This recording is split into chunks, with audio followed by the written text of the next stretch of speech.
Bonjour et bienvenue, c'est la Minute 20. Merci de regarder cette vidéo, merci de votre soutien. Bon, parlons peu, mais parlons vin. Alors, cette semaine, j'ai décidé de faire une petite thématique.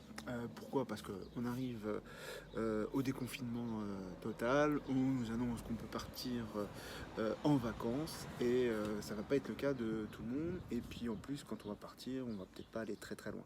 Et moi, je me suis dit, vu que j'ai l'habitude de sortir en fin de compte des contrées pour découvrir d'autres cultures et autres, je me suis dit, eh ben, on va le faire avec les produits, et notamment Tahiti.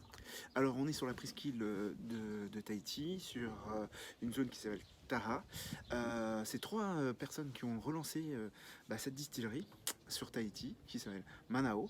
Et pour le coup, ils ont surtout fait un gros travail de rechercher une canne à sucre mais ancestrale de Polynésie. Donc, bon, pour le coup, cette variété elle s'appelle Tahiti. Au Tahiti. Alors, je sais pas si j'ai la bonne prononciation, mais en tout cas, excusez-moi pour ceux qui sont en Polynésie ou les Polynésiens, mais tout du moins, c'est une variété de canne à sucre qu'on n'a pas l'habitude de découvrir. Et donc, ils l'ont relancé, ils l'ont remis, et ils ont fait, pour l'instant, moi j'ai choisi que deux produits pour vous en parler. La bouteille en rhum blanc, et donc rhum blanc ça veut dire qu'il n'y a pas eu d'élevage, ce qui permet en fin de compte de garder toute la pureté et la vivacité d'un rhum. Donc on est à 50 degrés. Particularité, eh ouais, c'est un rhum qui est bio.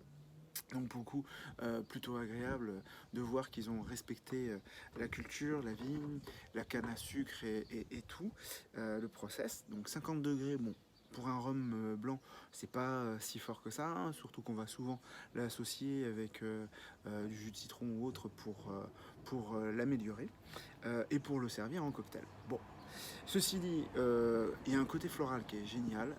On retrouve aussi une petite douceur de l'amande en fin de bouche. C'est assez génial. Même si c'est un rhum qui est assez fort, en tout cas, c'est somptueux. Et le deuxième, enfin c'est toujours Manao, mais là, il y a un petit élevage. Alors il y a un élevage pendant 1 an dans des fûts d'Armagnac et un foudre de cognac, ce qui lui permet d'avoir sa couleur. On tombe à 43 degrés en termes de degrés alcooliques.